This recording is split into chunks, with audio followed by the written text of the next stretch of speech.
Welcome back, everyone. I hope you enjoyed the sponsor sessions that you were visiting previously.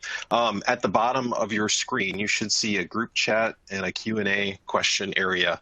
Please click there and you can chat with fellow attendees. You can ask questions of our presenters. And up next, we have Patrick Coble, who will be presenting Security War Stories. He's also a Nashville CUGC leader and CTP. Cool. Thank you, Greg. Welcome, everyone. Make sure you're using your words down in that group chat. This will be a fun one. This presentation is one I got to do, I guess, an XL ago last year. It doesn't even really have the word Citrix in it. It is really kind of security focused, and it's a really good one. I think you'll enjoy it. It's a fun one. But let's get started. So let me click on the clicky things here. So yeah, we're going to talk about how to break into your office and some stories. We'll kind of click through some of this. Basically, I had an old computer. I worked in a help desk. I put floppy disk in a computer for Y2K, did a little CNA stuff. Of course, obsessed with both of those movies for good reasons for each one. Went into the Marines, did 2 tours in Iraq, and now I do this. And now I do this in my house with my Citrix user group logo back here for the Nashville CUGC. Thank you for everyone coming from kind of all over. I mean, we've seen people from all over the world in these XL events, and that is really, really awesome.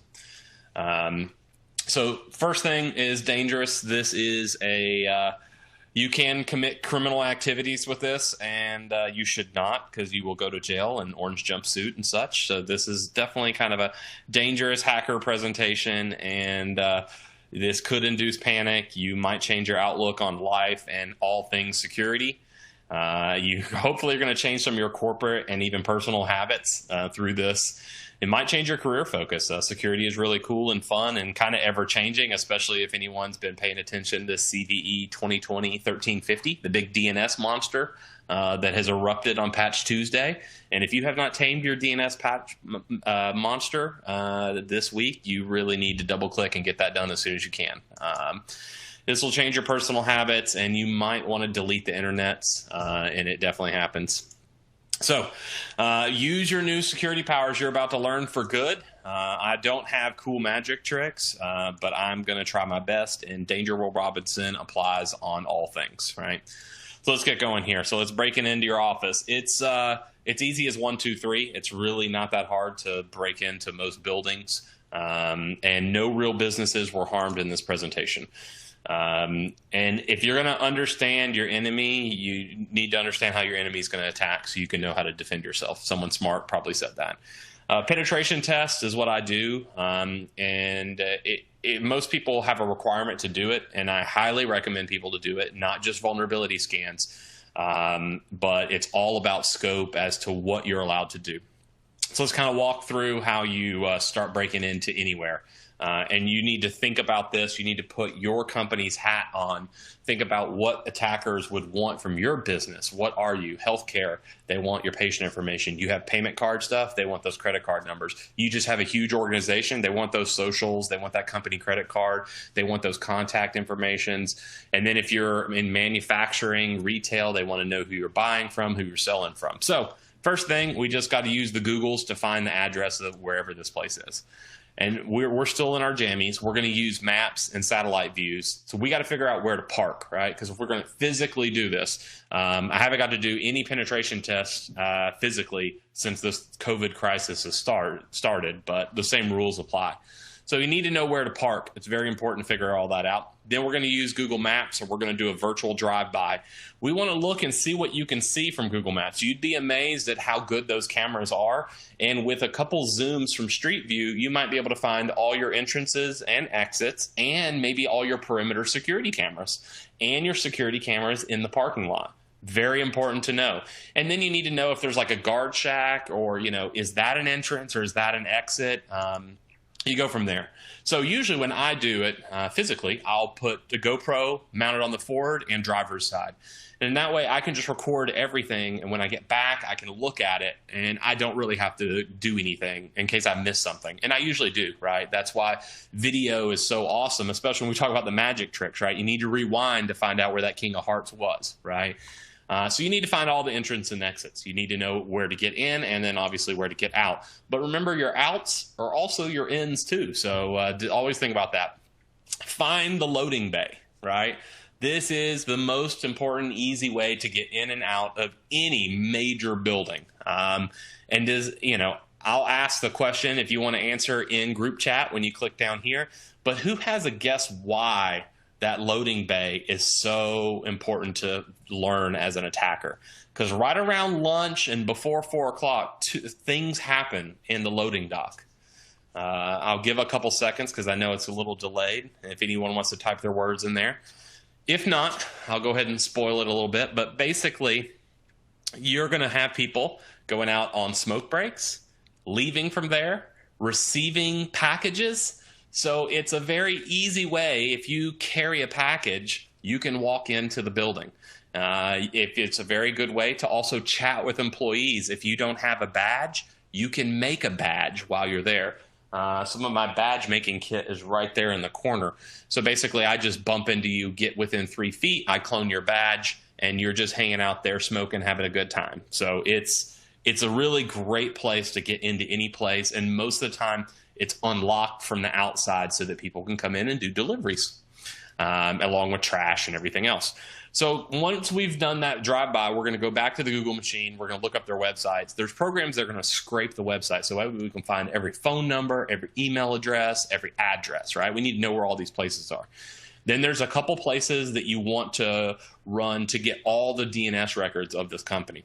Because if we know all the A records and C names, especially if you think about your text records on your company tell a lot. They tell who hosts your email, what type of email, how important is security on some of these things are, maybe who your SSL provider is, and all the records and all the public-facing things you have.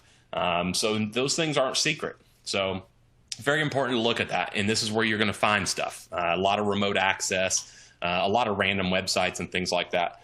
Search LinkedIn.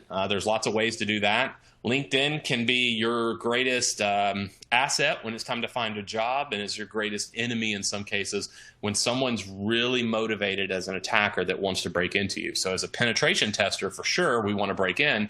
And as a real attacker, of course, they want to break in too, right? So that way we can keep it local, right? We want to identify all the C-suite. The C-suite is very important, right? We need to know that leadership because we might be using that. We might be using that as our cover of how we're going to break into this place. HR leadership. Why do you think you want to care about HR?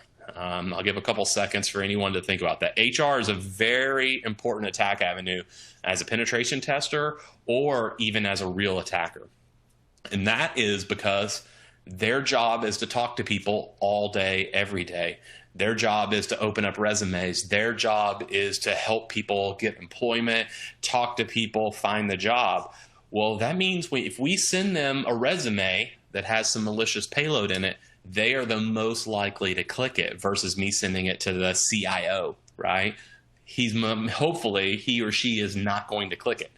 But we also need to know IT leadership. We're all nerds in most cases, especially as penetration testers. And so we can use that as our cover all the time because we can use our words and we can say the flux capacitor needs more blinker fluid. And people will be like, oh, okay, yeah, that's what made your internet slow. Oh, just more blinker fluid? Yeah, totally. Once we do that, all the internet's is good and your mouse clicks are more clicky. Ooh, sweet. TikTok's faster? Yes, done.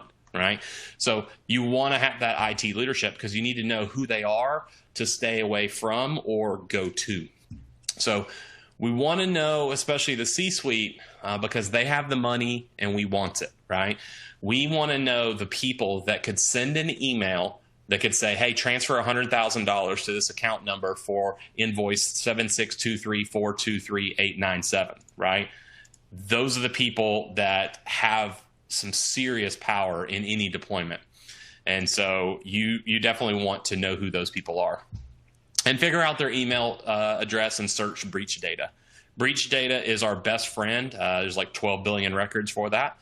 And now, if you're a really big company, if you have any homegrown software and you've got developers, they can be your next level of your threat, because a public repo and a private repo are just one checkbox, one click away. And the internet does not have any takebacks, right? And so make sure and search GitHub and find those handles of the developers or data scientists, and also even look for presentations online and YouTube and things like that. So once you found that, especially IT and HR, we want to find them on Facebook, Twitter, Instagram, Snapchat, TikTok, kind of not as important anymore, but definitely those three. If you're able to correlate some of their personal email addresses, business email addresses, and you can know what they're doing, where they're at, right? This is very important. Tracking vacations. If you post every single thing on there about where you're going, it's a great way to know when you're not at work, right? Or when you're not at home, especially as like a burglar or something like that. So what you want to do is you want to make an org chart of these people, lay them all out. And this, knowing the names of who's the boss of who, will help you if you start to get in trouble and get busted, right? So it's very important to kind of figure that out. And you might want to make a trip just to try to get to the lobby and elevator and not really try to see how much farther we can go. Because one thing we need to know, we need to know normal dress code. I did a pen test in San Francisco, and yeah, that place was a high-end, I don't even want to say what kind of company it is because it would almost give it away, but it was a high-end company, and it was shirts, ties, full business attire, right, downtown San Francisco.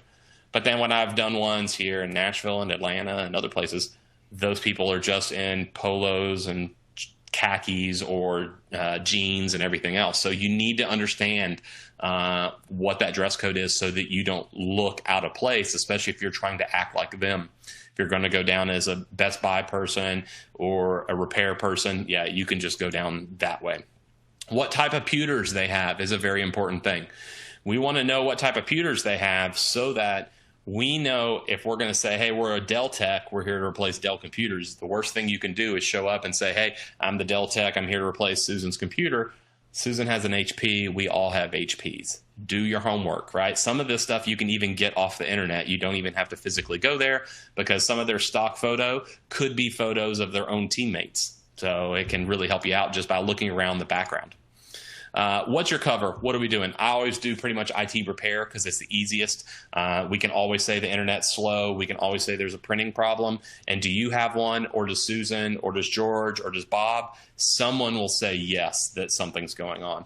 Another one that's always good is an auditor, right? Especially if you know it's a big time company. Auditors scare people. They know they need to comply. They know they need to let them in. They know the things have to happen. So it's a very good way to go down that road.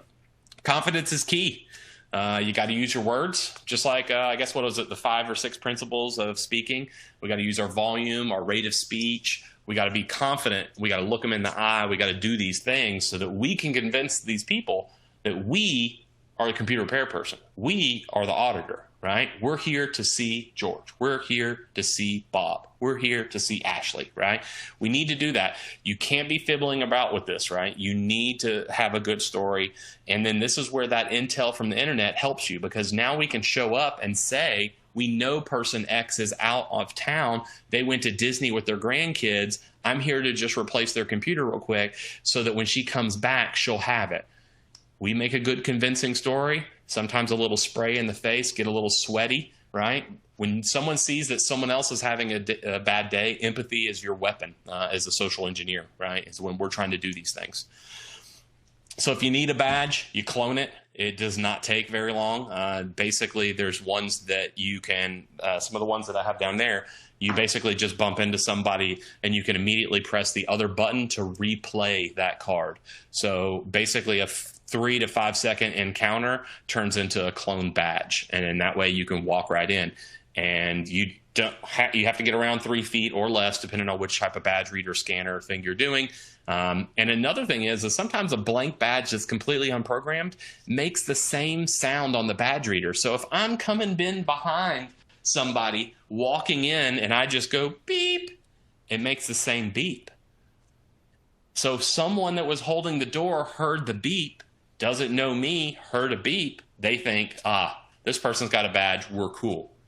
It's the exact opposite. So definitely look at your alarm, your security system and your alarm systems that you have integrated into that to make sure that there's a different tone and people know that that's a tone of a badge that's not programmed, right? So it's really, really cool. So sometimes hanging out in the lobby is really fun because you can do all that and just walk around on your cell phone and just keep pointing your hand, just one more minute, I'll get off the phone and then I'll talk to you. Sometimes the suit helps in that. But you got to walk in there with purpose, confidence. You got to find someone to go through that door. You don't need a stinking badge in most cases, right? You can go ahead and have one on your hip just for fun. Mark a fake badge, use some names, use a picture. And this is where the internet helps you too. You can find out what the badge is supposed to look like.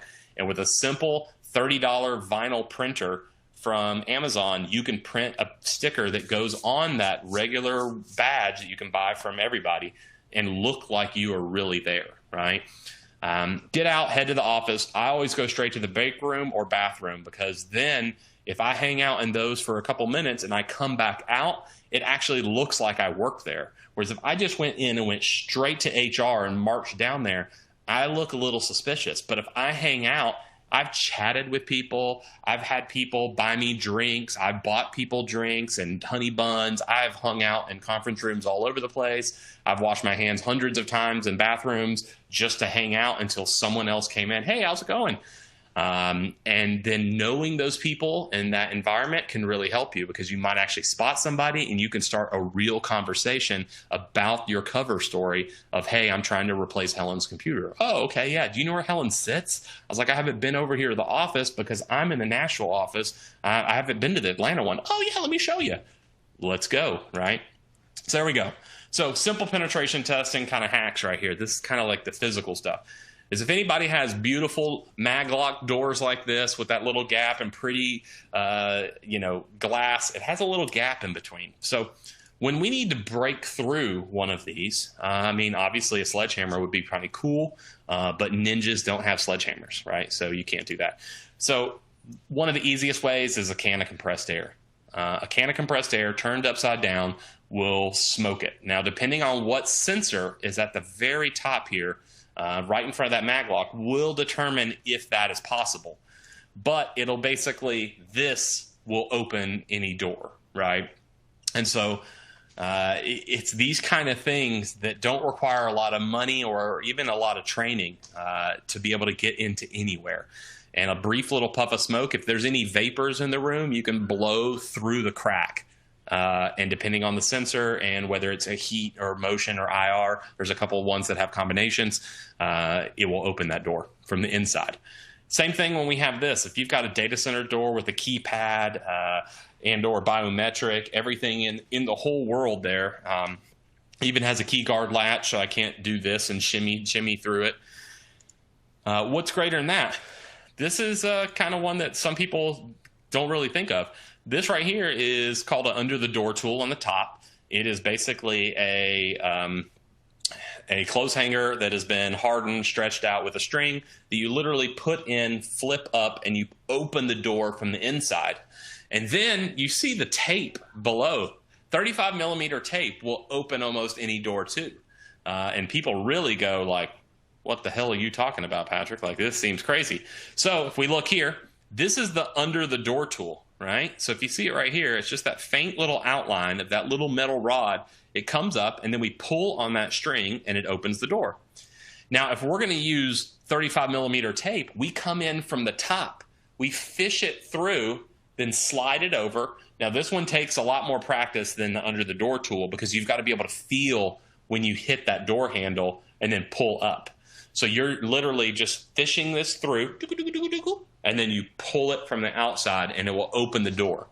And so the moral of this story is that all these things, we're opening them from the inside. We're not trying to break in or kick the doors or anything like that. And then if you have crash bar doors, this is also defeated by a very simple tool that was originally mostly clothes hangers, but now have become steel. And so we basically slide it through the crack, turn it 90 degrees, and then pull, and we open the door from the inside, right? And so these are 3 to 4 different hacks, methods to break into almost anywhere, right? And that's, in many cases, the fire codes are an attacker's best friends because you have to be able to get out. And so that helps us as an attacker. So attack from the inside is the moral of the story, right? And think about the inside and how people can go into that. Now, once we're in the office and we're shaking and baking and walking around, the key there is eyes everywhere. We're looking at keyboards because guess what's still on keyboards and monitors, or maybe sometimes underneath them? Passwords. And then we're also going to be looking for unattended computers. Anybody that doesn't have a lock screen. This is why even a simple lock screen as a default domain policy is very critical in any deployment to make sure that when someone leaves their computer and they're not clicky or typey, that it locks, and it makes it that much more difficult for bad things to happen. Then we're going to plug in physical devices, USB things. Okay, well, I got my bag on the other room. But basically little USB devices and wireless network taps and wired network taps that we can plug in, and we can just sit there and sniff traffic all day. And you might need some lock picks or anything to get to more adventurous locations or to break into desk. When you do a penetration test, usually there's a flag, and if anyone's familiar, capture the flag. That's exactly what you're doing. Is you want to be able to look around and find that target, which might be breaking into HR and getting into the HR records, or breaking into the CIO, CEO's desk, CFO's desk, and getting something out of it. And most desks have very, very cheap locks, so lock picking is really very trivial for those. So think about that. And then we abandon ship, and then when we get done, we write a report, bada bing, bada doom. So, all right.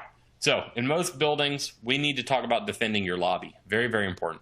Is it normal for people to be hanging out there? Does everyone have a badge to get through? How do visitor badges work? Do you check anything? Do you sign in?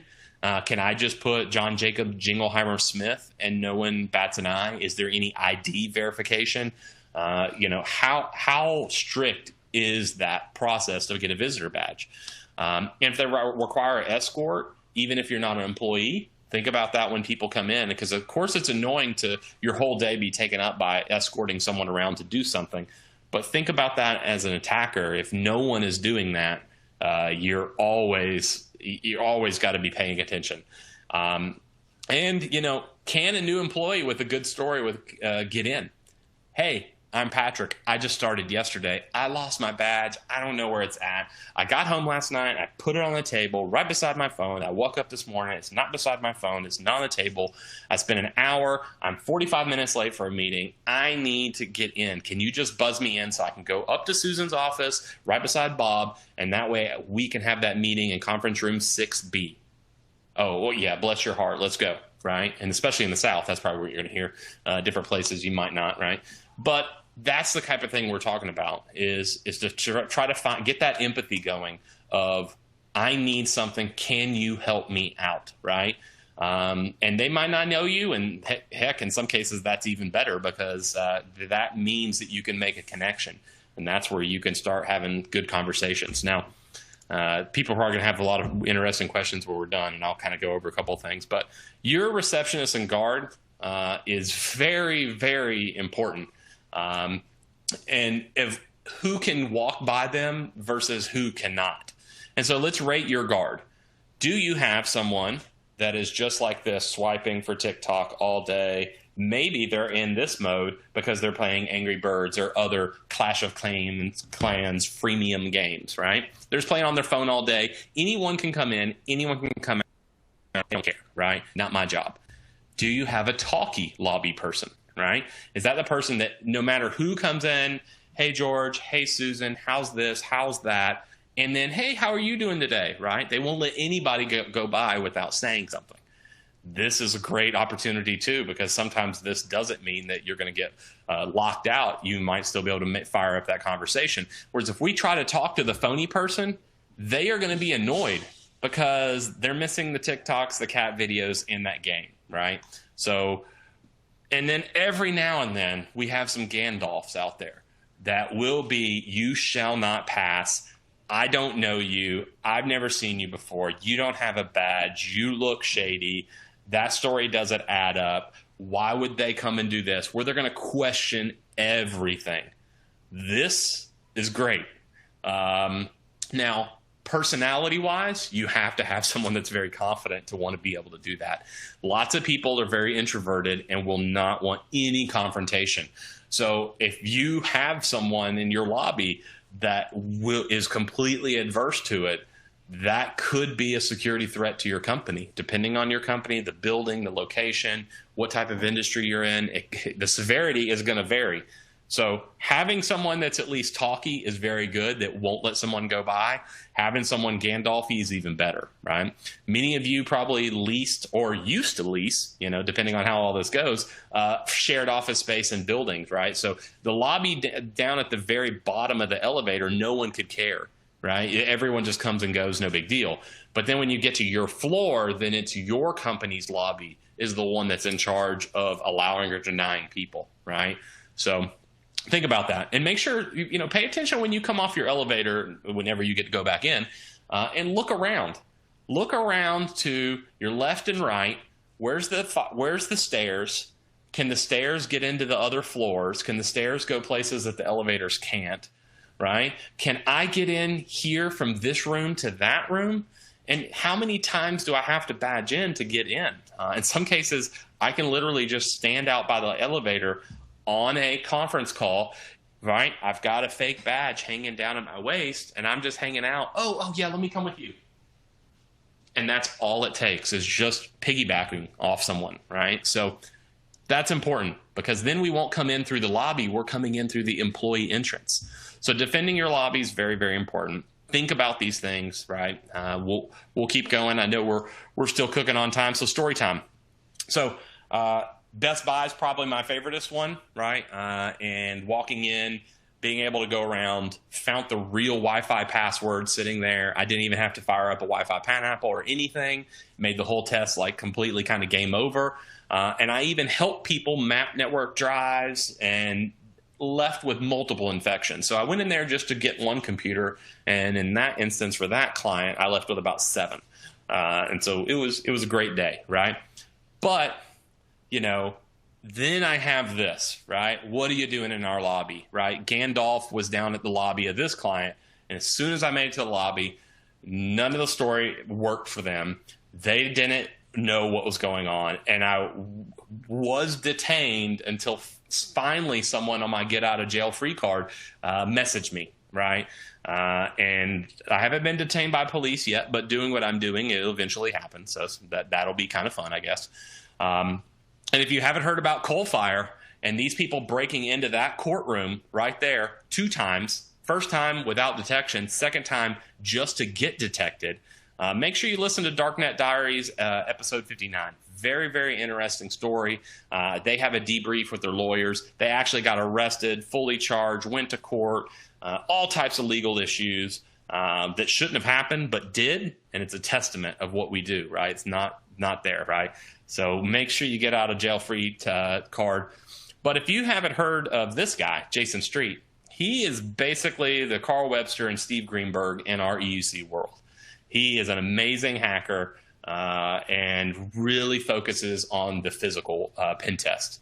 And if you want to reach out more, definitely Google. He is so popular that some of his attacks, like this Beirut bank, actually got a comic book. Right? So go to hackerstrip.com, WordPress.com, and you can read along with this. But basically, he was in another country. He was the American. He stormed in, said he's ready to do an audit.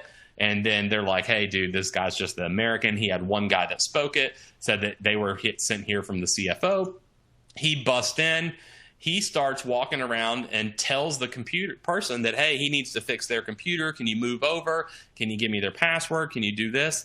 This is him sitting in that bank. This is Mr. Jason Street, and he is sitting behind the teller window, right? There's people over there.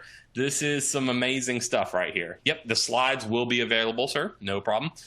So you can go at your own pace a little bit because I've got to speed up. So he runs around. They actually let him pack up and go to the next branch. He had such a convincing story, and he was so confident he was able to walk into this bank break into one, break into the next, and then look at this, piles of money just hanging out right beside him that he could have been able to nab, got, right? He even took computers away from them.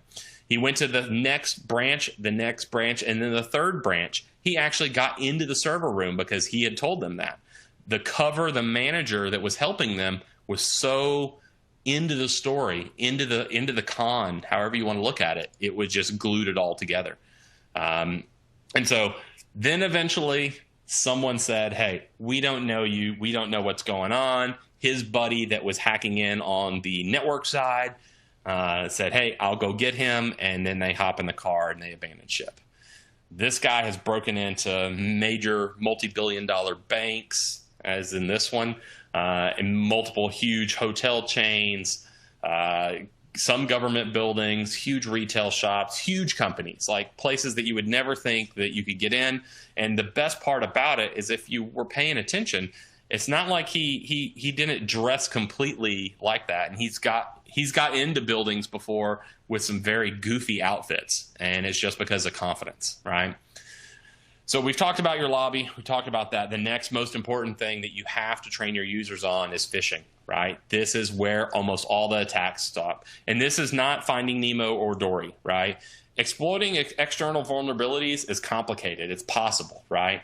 But it's a lot easier to send an email, right? So we want to attack smarter, not harder. Sending emails is way, way, way easier. So we have our regular flavor, phishing, and we have our big flavor, whaling, where we go after the big boys, right? The big girls. We were looking for the people that can send money and wire stuff to it. And what I mean by that is, think about this. Just a couple years ago, one person for a couple years was sending Microsoft Word templates to Google and Facebook and defrauded them of over $100 million. One single person with a good email, a good story, and good email etiquette made off with $100 million. He probably could have changed something a little bit after about month 10, and he probably would have completely got away, but, you know, that's how it is. So phishing examples. I love Amazon gift cards. When I get to do a phishing campaign, when someone allows me to do that, it's like almost guaranteed. Almost everybody uses Amazon. Almost everybody is waiting for a package for Amazon. Almost everyone believes that they're awaiting a credit because they bought a book and the price changed and they want their $3.12 back, right? So if you're sending anything about a gift card or a package tracking, someone's going to click on it. Some people are going to go, hey, this is my work email. Why am I getting an Amazon? But some people completely are just oblivious to that, right? And then banking. So this is when we're doing a case of the area. We want to look at those local credit unions and banks, you know, Citi, Bank of America, Chase, all that. Those are good to go after. Wells Fargo, like the big four. But you also, it's good to have those regional banks if we're going to do a phishing attack, right? Because we want it to hopefully resonate with people. So here's my squirrel moment here. So I think there's car people in here based on the list that I've kind of scrolled through here. But hopefully, you know, this is a little harder when we're doing this virtual, but if anyone can guess where that road is, I know there's a couple people here that have seen a presentation where I have used this squirrel before. So I'll give them a couple seconds if anyone can guess where that road is. Remember, it's a group chat and the little thingy, and then the bloop, and then you go like that. We'll see. All right, otherwise we'll just go. Yep, and then Mr. Steve is correct. That is Das Autobahn in Germany. Yep. So the three most important signs when you're on the Autobahn is you need to go 60 kilometers an hour. 60 kilometers an hour is about to be over or about to start back. And then from there, ramming speed, unrestricted. This was an awesome opportunity, E2EVC, if any of you have heard that. I got to go over there in Berlin last year. And there's me in a BMW M2 going ramming speed. I was sad that it was limited at 155 miles an hour. You know, that just made me sad. But if you notice down here in the little trip meter, Porsche, Mercedes, and BMW all have GPSs in them integrated into the dash so that you know when to floor it and when to slow down. It even warns you, right? It is totally epic. As a car person, you couldn't get better. I was disappointed with Waze because it could only go up to 137 miles an hour. It's just sad, right? I thought it could do more than that. On the way back, I got detained for a little bit, and that was exciting. They thought the car was stolen, and I was basically going ramming speed. That was an unmarked Audi police car. I texted my wife and said, "I love you. I just got stopped. I'll be back in a little bit, and hopefully everything will work out," because I thought I was going to die. This is like 2:30 or 3 o'clock in the morning in the middle of nowhere between one place and Berlin as I was heading back to the airport. And then another sweet thing, this is a little town, and that bridge is 2,000 years old. And I think as an American, it's really awesome to go to places other than America to understand how young our country is, and then how old the world is, and realize that there's bolts that are, 10 times older than our whole country, right? It's really, really breathtaking. It's a really cool way to understand a lot as things going. And then hopefully most people are recognizing this corner here, and that would tell you where I was. So if I was in Berlin, I drove a direction to a magical car heaven. And if you are a car person and you're like, hey, maybe I want to go there one day, the answer is yes. Save your lunch money, cancel extended cable and HBO Go for a year or two. You want to go to the Nürburgring. You want to go to this carousel corner right here. It is the coolest car experience you will ever have. And I used Apex as the company and as this taxi. And this if anyone knows what that is, the Mclaren 570, and that will actually rip the skin off your face. And when we were already going 290 kilometers an hour from the entrance to turn 1, I knew that it was going to be a fun ride. I could not afford to rent that because it basically would cost as much as my house if something happened, right? Yeah, so they have a McLaren 720S if you want to rent it there too. Porsche 911 GT2 RS. So there I am in a little BMW 3 Series. There's Nürburgring Castle behind me. It was epic. This was a stick shift car, which was so much fun. It's nice and slow, good brakes, good tires, a great way to kind of learn it. And it's not like you're going to learn the Autobahn in just a couple days, right? I mean, or the Nürburgring. It's so many turns, so complicated, so much up and down. Pay for a coach, right? There's a guy at the carousel telling me to go that way. Well worth it. You're going to have a lot more fun. Don't just take your rental car out there. And then eventually I got to the M2, which I wish I would have rented the whole time instead of for there, because it was just amazing. I was blown away. Acceleration, cornering. It was all out awesome trip. So if you're a car person, save my lunch money and go. So we're wrapping up here. We're almost done. So help. What do we do now? The most important thing you can do from this is training, training, and training. You need to do PowerPoint. That's good. Emails about how to spot phishing are relevant, but constant phishing emails are best. So if any of you are using KnowBe4 or PhishMe123, those are the biggest two players on consistent and analytic approach to phishing training that you can do for your users. So they send emails, relevant emails, right? So sometimes the news events that are going on, like say this Twitter hack, they'll go ahead and make email templates that are perfect and people will do it. And as an IT nerd, it's really fun to be the admin of this system because you can rickroll people. It's built into both platforms that if someone clicks the link that says track my package, receive my Amazon gift card, I'm never going to give you up, I'm never going to let you down. That's what happens when they do it. And then it's logged, and then you can do whatever you're going to do it, and then they become a clicker. So when a piece of software rickrolls somebody, I'm all for it, right? There's lots of templates right there that you can use. That's all cool. But constant phishing training is definitely the best way to do that. I get the most there.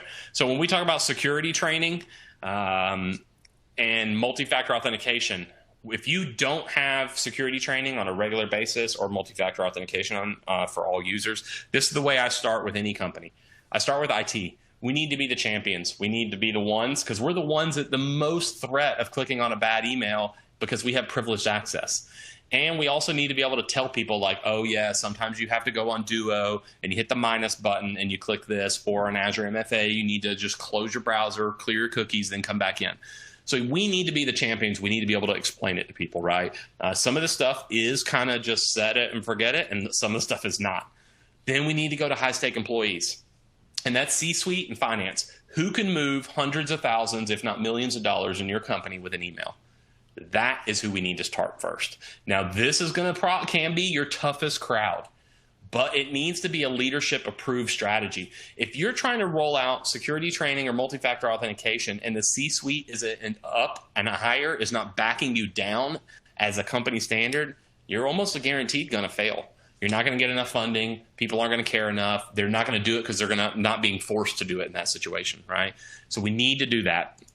Leadership. What I mean by this is team lead all the way up to those VPs and everybody in between, because the leaders are the next highest targeted suite of users, right?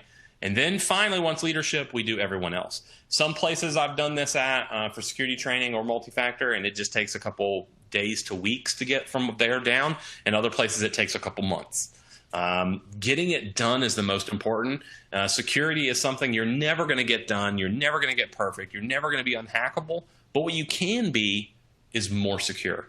And each one of these things you're doing is a stepping stone. This is the bloomin' onion of security. We want all these layers, right? Now, some of the layers are ineffective, and I can just use some 35 millimeter tape, and I can open the door from the inside. But we need to have them anyway. It doesn't mean take the locks off your doors, right? So browsers, you need to run DNS protection. You have to have content control and web filtering. You need to also run an ad blocker. There's a lot of performance benefits and stuff like that are in there, but it's going to lower your bandwidth, but it's also reducing attack exposure, because there have been attacks that have been through the ad networks. You don't want that in your life. That's not fun. And you need to limit old SSL ciphers. SSL2 out the door, SSL3 out the door. Now, when you get to TLS 1.0 through all the way through 1.3, you might be able to turn off 1.0, depending on the websites that people use. You might be able to turn off 1.1. But 1.2 and 1.3, 1.3 is still out there. 1.2 is kind of there. So you're going to have to test with your websites. You're going to need to know what websites people are using or should be using keyword, right? Because everyone's clicking on the thing. On your mail clients. So we talk about phishing. Your browser, critical. Your mail client, even more critical. That's where the first click happens. And so if you're not using the ADMX files for Outlook and you're using Outlook, then you're really, really missing out, right? Because there's lots of controls when it comes to phishing, scripting, malicious documents, macros, things like that you can turn on and off. And if you don't load those ADMXs, you can't configure them, right? And you have to run antivirus. I know it hurts sometimes because we know it kills some performance. We know it's not all magical. But if you don't have something, then the attack isn't even slowed down at all. No alarms even have a chance to go off, right? So you need to do that. Application control solutions are critical. If anyone hasn't heard of Policy Pack, they're a big CUGC sponsor. Amazing stuff. The key here is what we need to think about. Should a user be able to click on anything and execute anything? Probably not, especially in the virtual desktop, let alone on their PC. But from there, we need to get those things going, and we need to make sure we're disabling macros and they can't run anything that they want. All right? So lots of breaches happen since 2004. Everybody's in at least 5 to 10 breaches. There's over 11.5 billion records that I search daily when I break into places, and it keeps growing and growing and growing. So you need to have strong passwords. You need to have multi-factor. Hardware tokens are awesome. Make sure you buy more than one. And then when you do banking and your credit card, no one should know what that email address is. I'm having to speed up because we're running out of time, but no one should be able to do that. And two-factor should be cranked on, right? And if you're also buying things from shady places, right, not PayPal or whatever, that scam protection, use privacy.com is what I like. If you're in Europe, there's a couple others, but you want to use something there that you can make a virtual credit card per transaction. So when they get breached, because almost everyone will, it doesn't come back to your real bank account. They can't drain you. House, land trust, make sure you have a PO box. This is what your email should look like. If you're using like Gmail, you can use what's called aliases and nicknames so that you can have more than one thing, right? You don't want to just have one email address. So hopefully that was a lot of stuff. I know it's kind of some of it scary, but I hope you learned something. I want you to just look, and when you go back to your office physically, I want you to look at there or Google your own company, kind of see what's out there for your own intel, right? You might be able to fix some things up. So, and this will be on demand. You guys will be able to watch it later on. And thank you all so much for joining today. This has been great. And y'all have a great day. And I guess I'll see some of you at the security roundtable in a little bit, maybe. Woohoo! Thanks, Patrick, for that scary view of the world today. Yeah, I know. Sometimes it's like doom and gloom, but it's got to be fun, right? Yep. So everyone, please head back to the lobby. You can join a roundtable of your preference. Also, keep sharing, tweeting, chatting. There is all kinds of prizes available. Just keep that going. Yeah, use your words. Thank you. It's fun. Woo!